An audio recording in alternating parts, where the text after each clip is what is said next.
जो कहानी है पाब्लो एस्कोबार की। पाब्लो एस्कोबार गरीब घर में पैदा हुआ था, जिसकी वजह से वो अपनी पढ़ाई को पूरी नहीं कर पाया। लेकिन वही इंसान आगे जाकर बहुत पैसे कमाता है। इतने पैसे कि 174 अरब रुपए तो उसके सिर्फ चूहे कुतर देते थे। और इतना ही नहीं बल्कि उसने अपनी बेटी को सिर्फ सर्दी से बचाने के लिए 20 लाख डॉलर को आग लगा दी थी। कहानी की शुरुआत चिली से होती है और समय चल रहा था 1973 का। इस समय चिली ड्रग्स की प्रोडक्शन और एक्सपोर्ट करने में दुनिया भर में फेमस हो रखा था। इसी वजह से चिली के पीएम ने ड्रग्स माफिया से अपने देश को बचाने के लिए जंग का ऐलान कर दिया, ताकि चिली में जितने भी ड्रग्स माफिया हैं उन्हें पकड़कर उनको कड़ी से कड़ी सज़ा दी जा सके।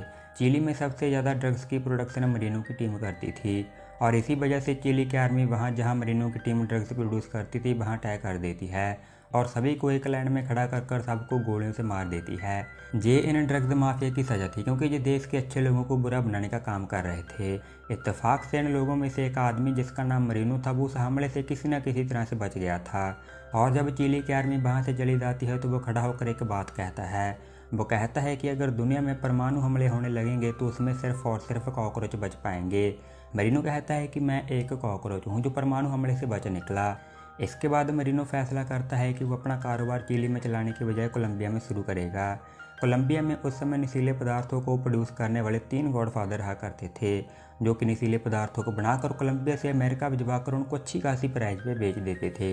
इनमें से सबसे पहले जिसका नाम आता है वो होता है ओचोहा ब्रदर। इस समय ओचोहा ब्रदर सबसे ज़्यादा अमीर था। दूसरा गाचा। गाचा एक धोखेबाज इंसान होता है, क्योंकि मतलब पूरा हो जाने पर वो अपने साथियों को ही मार दिया करता था। और तीसरा पाब्लो एस्कोबार, जो कि इस कहानी का मेन कैरेक्टर है। मरीनो जो चिली की आर्मी के हमले से बच गया था, उसे ओचोहा ब्रदर और गाचा पर ज़्यादा यकीन नहीं होता, इसीलिए वो अपने बिजनेस को आगे बढ़ाने के लिए पाब्लो एस्कोबार को चुनता है।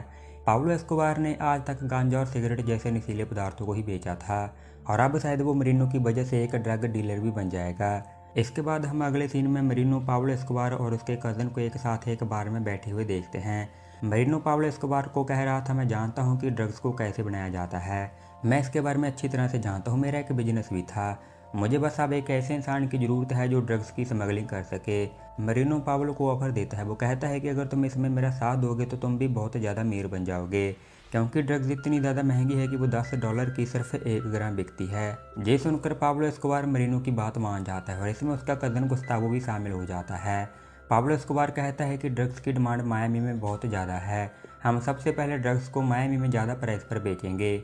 वहीं दूसरी तरफ हमें मायामी में एक आदमी जिसका नाम मर्फी है उसे दिखाया जाता है। मर्फी ने अपने साथी के साथ मिलकर 2 लोगों को पकड़ा होता है, क्योंकि वो दोनों ड्रग्स और गांजा बेचने का काम कर रहे थे। दरअसल मर्फी एक DEA ऑफिसर है, और DEA ऑफिसर का काम ड्रग्स रिलेटेड क्राइम को इन्वेस्टिगेट करना होता है। बिल इसके बाद कहानी दोबारा से पाब्लो एस्कोबार, उसके कज़न और मरीनो के ऊपर शिफ्ट कर दी जाती है। ये तीनों कोलंबिया के घने जंगलों में आ गए थे, और जहां आकर मरीनो किसी खास पत्तों को प्रोसेस कर पाब्लो और उसके कज़न को ड्रग्स बनाकर दिखाता है। ड्रग्स को बनाने के बाद ये तीनों मिलकर 3 कारें लेते हैं और उनके हर एक टायर में 5 केजी ड्रग्स को छुपा देते हैं, यानी कि तीनों कारों में जो टोटल 60 केजी ड्रग्स को छुपा देते हैं। 1 ग्राम ड्रग्स को बनाने के लिए इनको $1 का खर्चा पड़ता है, लेकिन जाके जाकर मार्केट में 1 ग्राम ड्रग्स को $10 की बेचते हैं। मतलब कि हर एक ग्राम पर ये $9 का और हर एक ट्रिप पर ये $5 लाख का प्रॉफिट निकालते हैं। इतना ही नहीं बल्कि अब तो पाब्लो एस्कोबार की माँ और उसकी पत्नी दोनों भी इस बिजनेस में पाब्लो का साथ देने लगते हैं। ये दोनों मिलकर सिलाई मशीन से ऐसे कपड़े बनाते हैं जिसमें ड्रग्स को ज़्यादा से ज़्यादा छुपाया जा सके। पाब्लो एस्कोबार का एक साथी था जिसका नाम लैन होता है, और जब उसके द्वारा अमेरिका में भी ड्रग्स को बेचना स्टार्ट कर देते हैं। पाब्लो की माँ और उसकी पत्नी ने जिन कपड़ों को मिलकर बनाया होता है, जिसे लैन को पहना देते हैं, और उसे पहनाने के बाद ये उसमें ड्रग्स को रखकर लैन को अमेरिका भेज देते हैं। लैन अमेरिका जाते समय अपने साथ बहुत सारी ड्रग्स को, जिसको अब से हम पाउडर कहेंगे, उसे अपने साथ ले जाता था, और वापस आते टाइम वो इतने पैसे लेकर आता है कि एयरपोर्ट पर काम करने वाले सभी वर्कर्स को पाब्लो एस्कोबार खरीद लेता है, ताकि इन ड्रग्स को कोलंबिया से अमेरिका ले जाने में कोई भी प्रॉब्लम ना आ सके। हैरत के तौर पे आपको ये जानकर हैरानी होगी कि लैन कुछ ही दिनों के अंदर अंदर ड्रग्स को बेचने के लिए 20,000 बार से भी ज़्यादा बार अमेरिका चला गया था। और अब पाब्लो एस्कोबार एक एरोप्लेन भी खरीद लेता है, जिसमें वो 1800 केजी पाउडर को रखकर उसे मायामी के लिए रवाना कर देता है। पहले ये कारों के टायर में ड्रग्स को रखकर उसकी स्मगलिंग किया करते थे, लेकिन ये अब ऐसा नहीं करते। ये अब कारों की बजाय बड़े बड़े ट्रकों का इस्तेमाल करते हैं ताकि एक ही ट्रिप में ज़्यादा से ज़्यादा ड्रग्स की यानी कि पाउडर की सप्लाई मायामी के साथ साथ दूसरे शहरों में भी की जा सके। धीरे धीरे करके इनका ये बिजनेस इतना ग्रो कर जाता है कि दो और जो गॉडफादर होते हैं वो भी पाब्लो एस्कोबार के साथ मिल जाते हैं। पाब्लो एस्कोबार उन दोनों को कहता है मैं तुम्हारी ड्रग्स को मायामी में ले जाकर बेच दूंगा, लेकिन इस काम को करने के लिए मैं 35% हिस्सा चार्ज करूंगा। वो दोनों गॉडफादर और चूहा ब्रदर और गाचा पाब्लो एस्कोबार की बात से सहमत होते हैं। वो उसकी बात मान जाते हैं और अब जब तीन गॉडफादर एक ही बिजनेस को ज्वाइन करते हैं तो उनके बिजनेस को 4 चांद लग जाते हैं। इनका बिजनेस और भी तेज़ी से ग्रो करने लग जाता है। वहीं दूसरी तरफ हमें मायामी का एक सीन दिखाया जाता है। हमें दिखाया जाता है कि मायामी में ड्रग्स की एडिक्शन इतनी बढ़ जाती है कि लोग ड्रग्स को पाने के लिए किसी भी हद तक चले जाते हैं। इस नशे ने उनकी ज़िंदगी को ख़राब कर डाला था। बिल इसके बाद कहानी मरीनो जाने की कॉकरोच के ऊपर शिफ्ट होती है। मरीनो सोच रहा था कि जो इज्जत और जो पैसा उसे मिलना चाहिए वो उसे नहीं मिल रहा, इसलिए वो पाब्लो एस्कोबार को धोखा देने का सोचता है। वो उन पुलिस वालों को जो पाब्लो एस्कोबार के लिए काम नहीं करते, जो उन्हें ड्रग्स की जानकारी दे देता है। वो पुलिस वालों को कहता है कि जो ट्रक आलू से भरे होते हैं उनमें आलू के साथ साथ बहुत सारी ड्रग्स भी होती है। अगर आप लोगों को मुझे पर यकीन नहीं है तो जब वो ट्रक आएंगे तो उन्हें आप लोगों खुद ही चेक कर लेना। इसके बाद होता भी कुछ ऐसा ही है। पाब्लो एस्कोबार के ट्रक जिसमें बहुत सारी ड्रग्स छुपाई होती है वो पकड़े जाते हैं और इसी वजह से पाब्लो एस्कोबार को एक ही दिन में मिलियंस ऑफ डॉलर का नुकसान होता है। और इस बात के बारे में जब पाब्लो एस्कोबार को पता चलता है कि उसके ट्रक पकड़े गए हैं तो वो गुस्से से सीधा पुलिस के पास जाता है। दरअसल पाब्लो एस्कोबार ने इतना पैसा कमा लिया था कि वो हर एक इंसान को खरीदने के काबिल था, इसलिए वो पुलिस वालों को ही खरीदने के लिए पुलिस के पास जाता है और उन्हें कहता है कि जो ट्रक तुम लोगों ने पकड़े हैं वो ट्रक मेरे थे और वो माल जो तुम लोगों ने पकड़ा है वो भी मेरा ही था। ये सुनने के बाद वो पुलिस वाले पाब्लो एस्कोबार को पकड़ लेते हैं। वो उसकी एक बात भी नहीं सुनते। असल में ये पुलिस वाले ईमानदार होते हैं और ये अपनी ईमानदारी को पैसों के लालच में आकर नहीं बेचते। ये पाब्लो के खिलाफ रिपोर्ट दर्ज करते हैं और गुनहगार के तौर पर उसकी एक फ़ोटो भी खींचते हैं। पाब्लो एस्कोबार उस फ़ोटो को बड़ी खुशी से खिंचवा लेता है, लेकिन उसे ये नहीं पता होता कि आगे जाकर यही फ़ोटो उसकी एक बड़ी समस्या बनने वाली है। पाब्लो एस्कोबार के पास अब पावर बहुत ज़्यादा थी और पैसा भी बहुत ज़्यादा था और इसी के चलते वो जेल से कुछ ही मिनटों के अंदर छूट जाता है। और जाते जाते वो पुलिस वालों से पूछता है कि तुमको मेरी ड्रग्स की जानकारी किसने दी थी कि ड्रग्स के अंदर पाउडर भी छुपाया होता है। पुलिस वाले पाब्लो एस्कोबार को इसके बारे में बता देते हैं। वो कहते हैं इसकी जानकारी हमें मरीनो नाम के एक आदमी ने दी थी। ये सुनकर पाब्लो एस्कोबार को मरीनो के ऊपर बहुत गुस्सा आता है और गुस्से से वो मरीनो के पास जाता है और उसे गोली से मार देता है। इतना ही नहीं, पाब्लो उन पुलिस वालों को भी मार देता है जिन्होंने उसके ड्रग्स को पकड़ा था। साथ ही साथ मरीनो के साथ ही जो मायामी में ड्रग्स को बेचते थे पाब्लो एस्कोबार उन्हें भी मार देता है। मायामी में वो DEA ऑफिसर भी रहता है और उसे इस बात का पता चल जाता है कि पाब्लो एस्कोबार कोलंबिया से मायामी में अपने आदमी के जरिए लोगों को मरवा रहा है। साथ ही उसे ये भी पता चल जाता है कि पाब्लो एस्कोबार ड्रग्स को बेचने का धंधा भी करता है और इसलिए वो फैसला करता है कि वो कोलंबिया आकर पाब्लो एस्कोबार को पकड़ेगा और उसे सज़ा दिलवाएगा। इसके बाद हमें पाब्लो एस्कोबार के एक साथी जिसका नाम कार्लोस है उसे दिखाया जाता है। कार्लोस ने पाब्लो के साथ काम कर इतना पैसा कमा लिया था कि उसके पास अब एक खुद का प्राइवेट आइलैंड भी होता है और कार्लोस ने ये आइलैंड सिर्फ इसलिए खरीदा था ताकि पाब्लो के प्लेन में तेल को डाल सके। दरअसल पाब्लो एस्कोबार के काफ़ी सारे प्लेन अमेरिका भेजे जाते थे और उनको बीच रास्ते पर रिफ्यूलिंग की ज़रूरत पड़ती थी और इसी वजह से ही कार्लोस ने इस आइलैंड को खरीद लिया होता है। अब आप इससे ये अंदाज़ा लगा सकते हैं कि पाब्लो के अंडर काम करने वाले एक वर्कर के पास जब इतना पैसा है तो खुद पाब्लो के पास कितना पैसा होगा। अगले सीन में हमें पाब्लो एस्कोबार की एक लैब दिखाई जाती है जिसमें 10,000 kg ड्रग्स सिर्फ एक हफ्ते में बना ली जाती है। सोचो 10,000 kg ड्रग्स सिर्फ एक हफ्ते में। इससे पाब्लो एस्कोबार ने इतने पैसे कमा लिए थे कि अब उसकी सबसे बड़ी प्रॉब्लम ये बन गई थी कि इतने सारे पैसे को वो कहाँ रखे। गुस्तावो जो पाब्लो एस्कोबार का कज़न है वो कहता है कि हमने बहुत सारे घर खरीद लिए हैं, साथ ही साथ ज़मीन, आइलैंड्स, एरोप्लेन्स और जहाँ तक कि पुलिस और इंसानों को भी खरीद लिया है। हमने इतना पैसा खर्च करते हैं कि फिर भी पैसा ख़त्म होने का नाम नहीं ले रहा और अगर ऐसा ही चलता रहा तो बहुत जल्द गवर्नमेंट की नज़र हम पर पड़ जाएगी। ये सुनकर पाब्लो एस्कोबार सोच में पड़ जाता है और कहता है कि जहाँ तुम्हें पैसों को छुपाने की जगह मिले वहीं तुम पैसों को छुपा देना। मिलियंस ऑफ डॉलर तो जो अपने घर की ज़मीन में ही गाड़ देते हैं। जहाँ तक कि पाब्लो एस्कोबार ने $1 मिलियन तो अपनी मॉम के सोफे में ही छुपा दिया था। साथ ही साथ पाब्लो एस्कोबार अपने पैसों को संभालने के लिए एक आदमी जिसका नाम ब्लैकबीड होता है उसे पैसों को संभालने के लिए काम पर लगा देता है और ये बिलियंस ऑफ डॉलर खेतों में ज़मीनों में छुपा देता है। ब्लैकबीड पैसों को ऐसी ऐसी जगह पर छुपा देता है कि इसके बारे में आप सोच भी नहीं सकते। जहाँ तक कि पाब्लो एस्कोबार को खुद भी ये नहीं पता था कि उसके पैसे कहाँ कहाँ छुपाए गए हैं। इनके पास पैसा ही बहुत ज़्यादा था। पाब्लो एस्कोबार ने इतना पैसा कमा लिया था कि उन पैसों की गड्डियाँ बनाने के लिए रोजाना $1 लाख के सिर्फ रबर बैंड खरीदे जाते थे। गुस्तावो पाब्लो एस्कोबार के पैसों से 142 प्लेन्स, 20 हेलीकॉप्टर, 32 समुद्री जहाज और 141 घर एक बार में ही खरीद लेता है। और आपको ये जानकर हैरानी होगी कि पाब्लो एस्कोबार पायलट्स को जो दूसरे देशों में ड्रग्स को लेकर जाते थे, उन्हें ये पर फ्लाइट $5 लाख पे करता था। और इससे M19 ग्रुप की नज़र इनके ऊपर आ जाती है। M19 एक कोलंबियन कम्युनिस्ट ग्रुप होता है जो जंगलों में रहता है।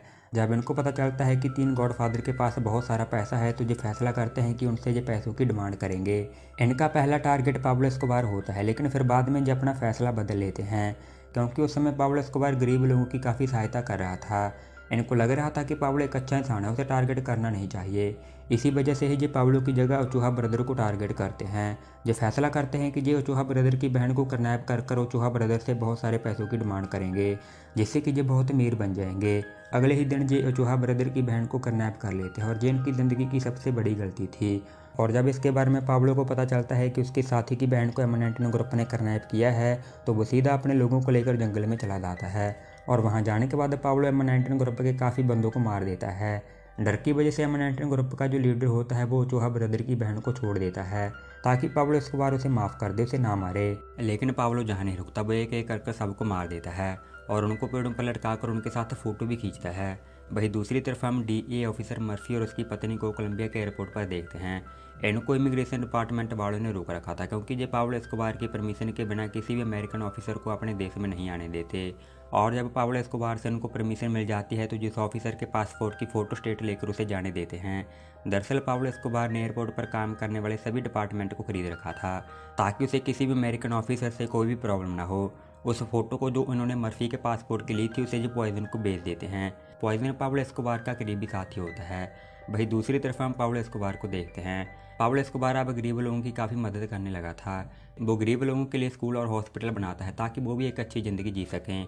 दरअसल इसके पीछे एक वजह होती है, और वो वजह होती है कि पाब्लो एस्कोबार अपना एक सपना जो उसने बचपन में देखा था, उसे पूरा करना चाहता था।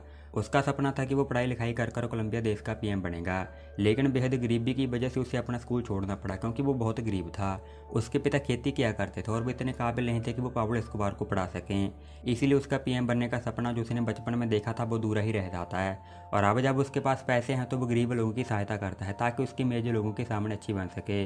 लोग भी इसको सपोर्ट करते हैं, क्योंकि वो ये नहीं जानते कि पाब्लो एस्कोबार ड्रग्स का धंधा भी करता है। असल में पाब्लो एस्कोबार ने ड्रग्स के धंधे के साथ साथ कुछ और बिजनेस भी खोल रखे थे, जो गवर्नमेंट की नज़र में लीगल थे। इसी कारण से ही लोग जो पाब्लो एस्कोबार को सपोर्ट करते थे, वो उसकी असली कहानी नहीं जान पाते। इसके अलावा पाब्लो एस्कोबार एक रिपोर्टर, जिसकी पॉपुलैरिटी सभी न्यूज़ चैनलों से ज़्यादा थी, उसे भी खरीद लेता है, ताकि सभी जगह पाब्लो एस्कोबार की अच्छाई को ही दिखाया जाए। इतना कुछ करने के बाद पाब्लो एस्कोबार PM बनने के बिल्कुल करीब था। वहीं दूसरी तरफ हम DEA ऑफिसर मर्फी और उसके साथी पेने को देखते हैं। इन दोनों ने आपस में मिलकर पाब्लो एस्कोबार के कुछ साथियों को मार दिया था। जे पाब्लो एस्कोबार के काले धंधे के बारे में जानते हैं, और इसी कारण से ये नहीं चाहते कि पाब्लो देश का PM बने, क्योंकि अगर पाब्लो देश का PM बन जाता है, तो वो ड्रग्स को खुलेआम ही बेचने लगेगा। इसीलिए ये डिसाइड करते हैं कि वो पाब्लो एस्कोबार के बारे में ऐसे सबूतों को ढूंढेंगे, जिससे उसे साबित किया जा सके कि वो ड्रग्स का धंधा करता है। कुछ अच्छे पुलिस वाले भी इसमें उनका कुछ साथ देते हैं। इसके बाद कहानी पाब्लो एस्कोबार के ऊपर शिफ्ट होती है। पाब्लो एस्कोबार नई नई जगह पर जाकर रैली से निकाल रहा था, और लोगों की सहायता कर उनका साथ ले रहा था, ताकि वो जल्द से जल्द देश का PM बन सके। और अब जब उसे पता चलता है कि 2 ऑफिसर्स ने उसके कुछ साथियों को मार दिया है, तो वो उनके घर की डिटेल्स निकलवा कर अपने साथियों को वहाँ भिजवा देता है। उसके साथ ही उनके घर में जाकर एक बिल्ली को फांसी पर लटकाकर उसे मार देते हैं। दरअसल ये पाब्लो एस्कोबार की तरफ से उनके लिए एक वार्निंग होती है कि अगर वो अब से ऐसा करेंगे और उनके काम के बीच टांग उड़ाएंगे, तो उनका भी यही हाल होगा जो इस बिल्ली का हुआ है। वहीं दूसरी तरफ हम उन दोनों ऑफिसर्स को देखते हैं, जो बिल्ली के इस मर्डर के बारे में डिस्कस कर रहे थे। मर्फी पेने से कह रहा था कि पाब्लो एस्कोबार हमें बड़ी आसानी से मरवा सकता है, लेकिन फिर भी उसने ऐसा नहीं किया। उसने हमारी जगह एक बिल्ली को मारा, जबकि इसमें उसकी कोई गलती भी नहीं थी। पेनी ऑफिसर कहता है कि वो हमें चाहकर भी नहीं मार सकता, क्योंकि हम अमेरिकन DEA ऑफिसर हैं। एक बार एक अमेरिकन DEA ऑफिसर हमारी तरह लोगों को पकड़ने के लिए मैक्सिको में गया था, लेकिन मैक्सिकन ड्रग डीलर्स ने उसे बड़ी बेरहमी से मार दिया था। उन्होंने उस ऑफिसर के दिमाग में ड्रिल चला दी थी।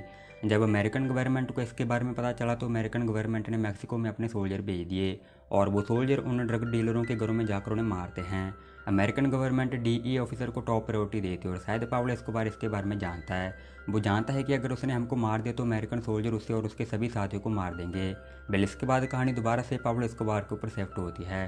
पाब्लो एस्कोबार का कज़न गुस्तावो कह रहा था कि हम पॉलिटिशियन नहीं हैं, तुम पीएम बनने का भूत अपने सिर से उतार दो। पाब्लो एस्कोबार गुस्तावो की बात नहीं मानता। वो कहता है कि ये मेरा एक सपना है और अब जब मैं उसके इतना पास आ गया हूँ तो मैं अब पीछे नहीं हटूंगा। ये सुनकर गुस्तावो पाब्लो एस्कोबार के लिए काम करना बंद कर देता है। वो उसे छोड़कर कहीं चला जाता है। पाब्लो एस्कोबार के पास बंदूक की कमी नहीं थी क्योंकि वो बहुत हाई अमाउंट पे करता था। वो जल्द ही एक आदमी जिसका नाम कार्लोस लेदर है उसे अपने बिजनेस को संभालने के लिए रख लेता है। और जब कार्लोस लेदर गुस्तावो की जगह काम करता है तो पाब्लो का बिजनेस और भी 10 टाइम बढ़ जाता है। इसे देखकर पाब्लो एस्कोबार को बहुत खुशी होती है। बिल इसके बाद हमें ओचोहा ब्रदर और गाचा के एक सीन दिखाया जाता है। इनको लग रहा था कि जब पाब्लो एस्कोबार पीएम बन जाएगा तो इससे वो खुद को स्कोर कर इनको फंसा देगा। इसलिए जो दोनों मिलकर पाब्लो के खिलाफ साजिश रचना शुरू कर देते हैं। वहीं दूसरी तरफ पाब्लो एस्कोबार एक बड़े वकील को हायर करता है और उसे कहता है कि अगर तुम मेरे लिए काम करोगे तो मैं तुम्हें $10 लाख दूंगा। ये रकम बहुत ज़्यादा बड़ी थी, इसलिए वो वकील जिसका नाम डेडू का है वो पाब्लो की बात मान जाता है और उसे पूछता है कि आखिर मुझे करना क्या है। पाब्लो एस्कोबार कहता है कि मैं पीएम बनना चाहता हूँ और मैं चाहता हूँ कि तुम मिनिस्टर ऑफ जस्टिस के पास जाकर मेरे लिए पीएम नॉमिनेशन टिकट लेकर आओ। वो वकील जिसका नाम डेडू का है वो ऐसा ही करता है। वो मिनिस्टर ऑफ जस्टिस के पास जाकर पाब्लो एस्कोबार के लिए नॉमिनेशन टिकट की डिमांड करता है। मिनिस्टर ऑफ जस्टिस उसे मना कर देता है। वो कहता है कि लेकिन वो तो एक ड्रग डीलर है, उसे पीएम बनने की नॉमिनेशन टिकट नहीं मिल सकती। वकील कहता है कि ऐसा नहीं है, असल में ये अमेरिकन की एक चाल है क्योंकि वो नहीं चाहते कि पाब्लो जैसा इंसान देश का पीएम बने। अगर पाब्लो एस्कोबार हमारे देश का पीएम बन जाता है तो हमारा देश अमेरिका को पीछे छोड़ देगा और अमेरिका ऐसा बिल्कुल भी नहीं चाहता। इसके अलावा किसी के पास ऐसा कोई सबूत भी नहीं है जिससे उसको ड्रग डीलर साबित किया जा सके। काफ़ी समझाने के बाद भी मिनिस्टर ऑफ जस्टिस इसके लिए तैयार नहीं होता। वो वकील की एक बात भी नहीं मानता। वकील कहता है कि अगर पाब्लो एस्कोबार को पीएम बनने की नॉमिनेशन टिकट नहीं मिल सकती तो उसकी जगह हम किसी और को खड़ा कर देंगे और पाब्लो एस्कोबार को उसके लिए एज ए सपोर्टर खड़ा करेंगे। इसका फ़ायदा ये होगा कि पाब्लो पार्टी में भी रह पाएगा और उसकी वजह से उस पार्टी को सपोर्ट भी मिल पाएगा। ये सुनकर मिनिस्टर ऑफ जस्टिस वकील की बात मान जाता है और इनके जाल में फंस जाता है। दरअसल ये इनकी एक चाल थी क्योंकि पाब्लो एस्कोबार अपनी पार्टी के लिए एक ऐसे इंसान को खड़ा करेगा जो एंड टाइम पर पार्टी से बाहर हो जाएगा, जाने उसकी जगह फिर पाब्लो को खुद ही खड़ा होना पड़ेगा और अगर इनकी पार्टी जीत जाती है तो इस वजह से पाब्लो ही देश का पीएम बनेगा। अब अगले दिन ही पाब्लो एस्कोबार इलेक्शन के लिए एक कैंपेन करता है और सभी को जो इसे सपोर्ट करते हैं उन्हें एक बात कहता है। वो कहता है कि हमारी पार्टी के लिए मैंने एक उम्मीदवार को चुना है, उस उम्मीदवार का नाम जैरो है और जैरो पीएम बनने के बिल्कुल काबिल है। इस कैंपेन में बहुत सारे लोग आए हुए थे जिसे देखकर पाब्लो की वाइफ बहुत खुश होती है। वहीं दूसरी तरफ दिखाया जाता है कि वो दोनों डीई ऑफिसर पुलिस के पास होते हैं और वो पुलिस वालों से पाब्लो एस्कोबार के बारे में पूछ रहे होते हैं कि उसके खिलाफ कोई रिपोर्ट दर्ज हुई है या नहीं। साथ ही साथ जो उस पुलिस वाले को लालच भी देते हैं। ये पुलिस वाला लालची होता है और वो कहता है कि कुछ सालों पहले पाब्लो एस्कोबार को ड्रग्स के मामले में गिरफ्तार किया गया था। इसके अलावा सबूत के तौर पर उसकी एक फ़ोटो भी खींची गई थी जिसमें उसके खुद के साइन भी हैं। ये दोनों उस पुलिस वालों को पैसों का और भी ज़्यादा लालच देते हैं और कहते हैं कि वो फ़ोटो हमें चाहिए क्योंकि वो हमारे लिए बहुत काम की है। उस पुलिस वाले को जब पैसों का और भी ज़्यादा लालच दिया जाता है तो वो उनको पाब्लो की फ़ोटो दे देता है। इस फोटो में Pablo Escobar as a criminal खड़ा हुआ था और क्रिमिनल कभी भी पीएम बनने के लायक नहीं होता। जिस फोटो को जो उन्होंने उस पुलिस वाले से ली थी उसे जब मिनिस्टर ऑफ जस्टिस को दे देते हैं। वहीं दूसरी तरफ इलेक्शन के एंड मोमेंट पर पाब्लो एस्कोबार का उम्मीदवार जैरो पीएम बनने से इनकार कर देता है, मतलब कि वो अपनी पार्टी से खुद ब खुद ही बाहर हो जाता है और इलेक्शन लड़ने से मना कर देता है, जिसके चलते अब उस उम्मीदवार की जगह पाब्लो एस्कोबार को खुद ही लेनी पड़ती है। जानी कि इस तरफ सब कुछ प्लान के मुताबिक चल रहा था जो कि उन्होंने बनाया होता है। बिलिसी के साथ इस कहानी का हिस्सा यहीं खत्म हो जाता है, जो कि हमारे सामने कुछ सवाल खड़े कर जाता है, जैसे कि पाब्लो पीएम बन पाएगा या नहीं। अगर उन्हें डीई ऑफिसर की वजह से पाब्लो पीएम ना बन सका तो पाब्लो फिर क्या करेगा, और अगर पाब्लो पीएम बन जाता है तो पावर में आने के बाद फिर वो क्या क्या करेगा ये भी देखने लायक होगा। ये तो बस इस कहानी की शुरुआत थी, असली कहानी तो भी बाकी है, इसलिए इस कहानी को मिस मत करिएगा।